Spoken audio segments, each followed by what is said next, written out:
Buenos dias. Buenos dias. Okay, that's my high school Spanish, all of it. ¿Dónde está la biblioteca? The library is down the block around the corner. Or ¿dónde está el baño? I know what I'm really good at. Yeah, that was, I think, ¿Dónde está tequila? Too early? Too soon? No, never. Never too early for tequila.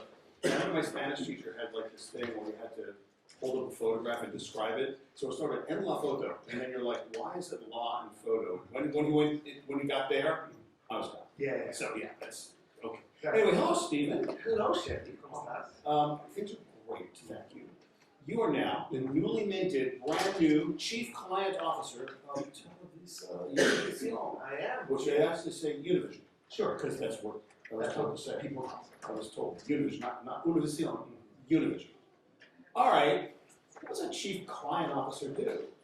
Well, funny you should ask, Shelly. First off, it's great to see you, and thank you for all the work that you do. Thank you to Mark and everyone at Brand Innovators. You guys crush it. This is a little bit of a boomerang for those that may not know. Born and raised New Yorker, but very proud Dominican, very proud Latino.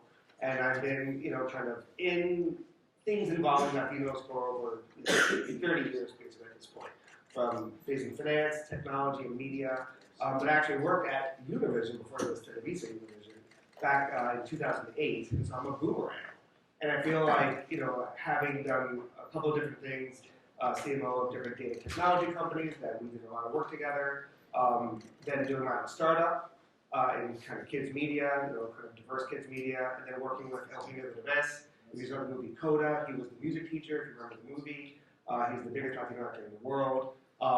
Actually, an old colleague and friend of mine, Donna Speciale, said, hey, we'd love for you to come here to help really kind of just lift this whole narrative about what is happening in the Latino market.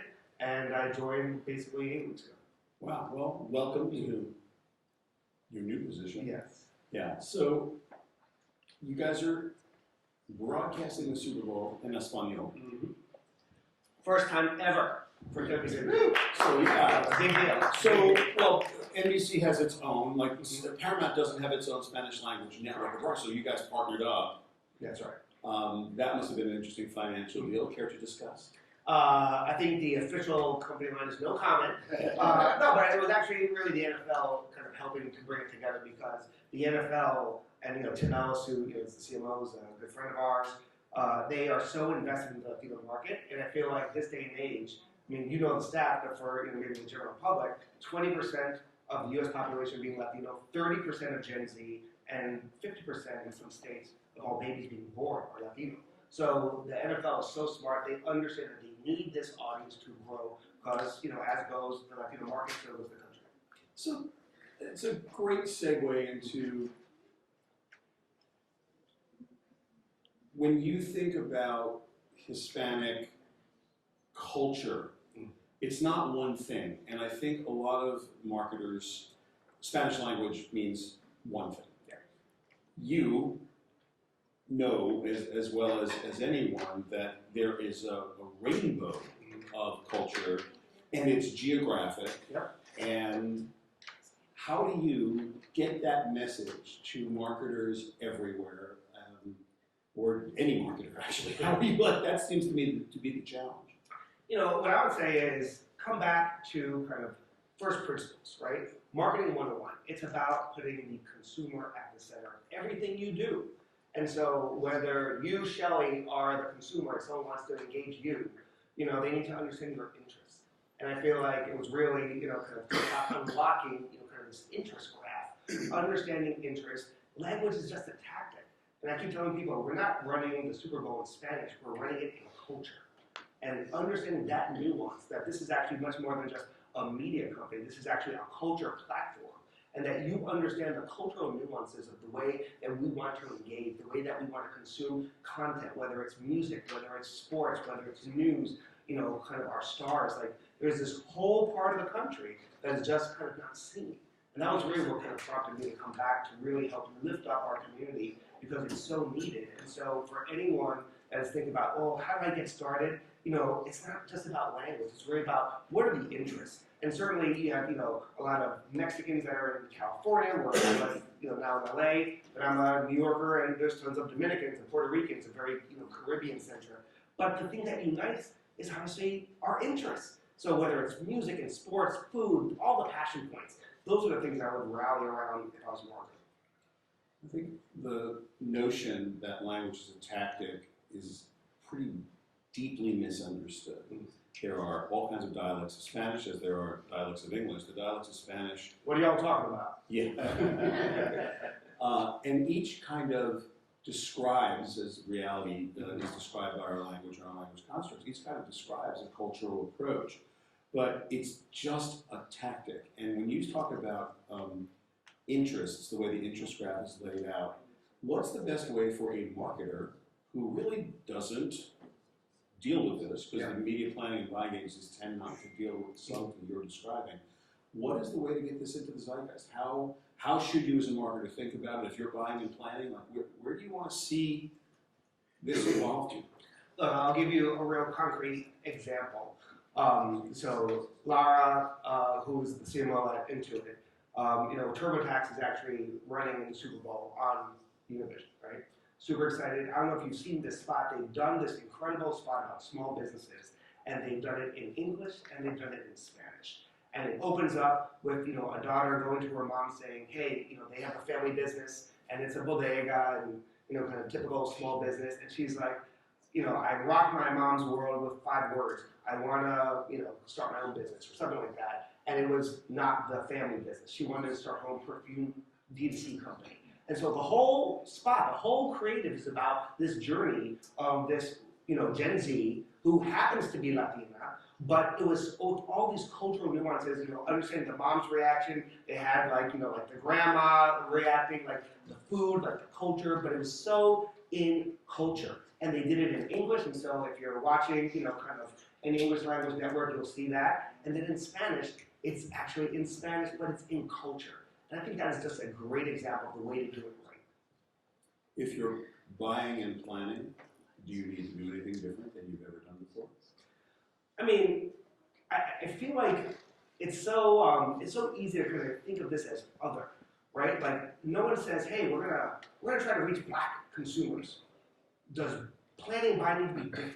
Or I'm trying to reach Jewish consumers. Does planning and buying need to be different? I feel like we need to have this holistic approach to understanding the consumer.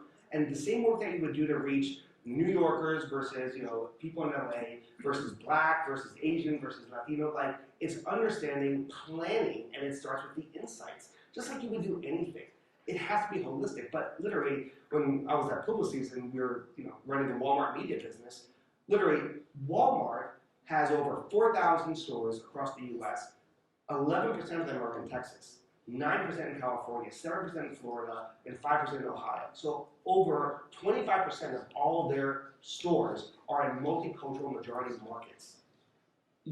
All their growth was coming from Black and Latino consumers. So how are you doing planning if you're not understanding the consumer? So it's almost like a red herring. I want folks to really understand the consumer, and if your growth, if you're in the beauty industry, where's all the growth coming from? It's being led by Latinas. If you are in financial services, the highest, cohort that is actually growing small businesses is actually Latinas, right? Like all of these different categories are all being led by Latino consumers because that's where the growth is. It's so big. When you're 30% of Gen Z, 20% of the total pop, you can't treat it as a niche anymore. So I feel like it goes back to planning 101. Look, we've said many times before, in many years, this has been going on. If you think of minorities as minorities, you're missing the entire point of the story. So yeah. All right, let's switch gears for a minute. This is Super Bowl weekend. Yes, it is. We're here in Las Vegas, which is, if you're going to have a Super Bowl weekend. All right, so 49ers or Chiefs? Both. They're awesome. Wow. That is such a non-answer. I'm going to punt on that because I get asked that question every single day. I'm going to say Rams, just because that's my team. Outstanding. Yeah, I can't. I'm from New York, so you know how disappointed I am in my entire sports life. As a born and raised New Yorker, it's hard. It's hard. It's hard. Chiefs. But anyway, no, I didn't say that. Rams. So let's switch gears. We're in Las Vegas. This is going to be a crazy weekend. What should consumers expect out of all of, like, this maelstrom is all about sports. We've seen the highest gross sales of Super Bowl ads by dollar volume ever. There's some, speaking of cultural reality, there's some cultural, let's just say, Taylor Swift issues that may increase viewership just like measurably. Okay. So all of this, like, we have not seen this kind of frenzy pretty much around anything. The Super Bowl is always the biggest TV night of the year. Yeah. This is something altogether different. Are you seeing that at TelevisaUnivision the same way, or like is this like the rising tide, or is there a separate way to look at the way you guys are seeing the Super Bowl? I mean, I always like to tell people, I'm a born and raised New Yorker and a proud American, so I'm 100% American. But I'm also a very proud Latino, and I am very proud of my Dominican heritage. All my family's still in Santo Domingo, so I'm also 100% Latino. So it's 200%.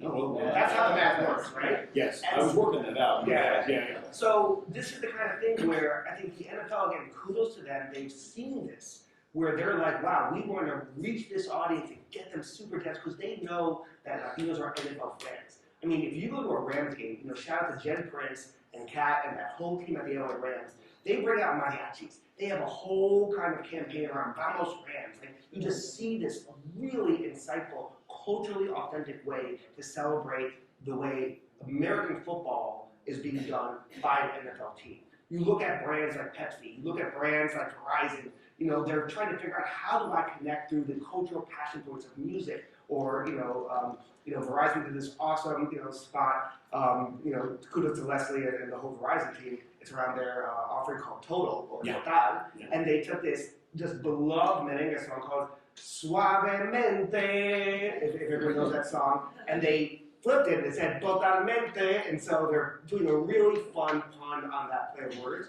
But with all the demanded interest to reach this audience, we're actually sold out. And so I think back to understanding that this is such a cultural touch point, what kind of platform in this day and age that you could actually reach mass, reach audience, engagement, cultural zeitgeist. There's so few things. I would argue, obviously, the other type of football, Copa America and World Cup and those kind of things, I think that's where you also have that. But absolutely, the big game, Super Bowl, that's where you have it. I'm thrilled that you sold out, because that way I don't have to worry about your future as a vocalist.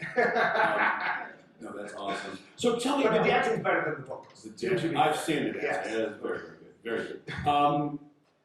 Talk to me about the future. Like, you're going to build on strengths, right? The Super Bowl's going to be amazing for it, but the NFL has done an incredible job, and most of the brands have gone. By the way, if you haven't seen some of their ads around por la cultura, for the culture, right? They're doing in language, Spanish, culture authentic, kind of ads that are just so on point. Again, kudos to them for getting it right, and they actually have a team and they've invested in that. Yeah, no, it's spectacular. So building on that strength, talk to me about the future. Like, the Super Bowl is one of 44 nights of TV, and then like the rest of the nights of TV are just TV. What are you doing? I mean, look, this is obviously a huge weekend, but the biggest event in sports this year in the United States is going to be Copa America. I don't know if people know that. I'm wearing, obviously, my Argentine shirt, Messi on the back. You may have heard of this guy. But this summer, starting June 20th to July 14th, only for the second time ever, Copa America, which is this beloved football competition, soccer competition, where you have the best countries playing from South America, it's actually coming to the U.S. So literally, you're going to have the national teams of Argentina with Messi, Brazil, Mexico, Venezuela, Colombia, and the United States, and you're going to see them play across the U.S. This is basically the dress rehearsal for the World Cup, which is coming in 2 years, and they just announced the final is going to be in New York or Jersey. But this is going to be huge, and I don't think people realize how big soccer is in this country. I mean, did you know, Shelly Papa? Yes. What is the most popular soccer in this country? Like, what league? Or what like what would pop into your head? Other than Major League Soccer? Yes. Other than that? Well, no, it's not Major League Soccer. It isn't? It is not. Okay. I feel terrible now. It's all good. You set me up to fail. I did. I feel... It is Liga MX, which is the Mexican soccer equivalent of MLS. So you have more people in the United States watching Liga MX, the Mexican League, versus MLS, versus Champions League, versus Premier League. And in fact, over 50% of all soccer, regardless of language, is actually on our platforms. Just so you wouldn't happen to carry that, would We will. you? No, just But the point is, there's so much happening here, and again, I would love everyone to just kind of get out of this, idea of it's other, right? I mean, Scott Galloway, they did the Pitter Pie, they were talking to the biggest streamers. There's obviously Netflix and Disney and Max. What about ViX, the largest Spanish language streamer in the world, right? So I mean, it's always this afterthought. I think part of my role and what I'm so excited about coming back here is really to lift up this narrative for Latinos to be loud and proud, and we want to be seen. By the way, we have money, right? Please market to us. We want to buy, right? And so I think just understanding that whether it's music with our Euphoria platform and all of our radio and audio, whether it's broadcast with Univision, whether it's cable with like TelevisaUnivision, which is our sports kind of platform, all these different platforms, we're engaging with this audience every single day. And so what we would say is please come in. Brands like Pepsi, brands like Audi, BetMGM, Totino's, all these different brands that are going to be on our platform this weekend, running Spanish language spots in the Super Bowl. That's just the beginning. Yeah. We need to talk about one last thing before I let you go, and that is my dance. Well, you never want to talk about Salsa or merengue? Which one? Yeah. Oh, okay. Because my salsa dancing is unacceptable. It's just unacceptable. I've said television several times here, and that's just a terrible misnomer because life is not television. Life is consumption of media across platforms. And just for everybody here, could you take me through or take us through the way that you look at cross-platform and how you're thinking about the digital future or the digital present of TelevisaUnivision? I mean, again, Gen Z, 30% of Gen Z today is Latino, right? So by definition, we all know Gen Z is digital first. You think about their creator economy. Who leads the creator economy? It's actually Latinos, right? So understanding that all these ways that digital is being consumed, it's being led by this community, by this cohort. And so what I would say is really trying to understand that you can find Latinos everywhere, but the idea is how do you find them in culture?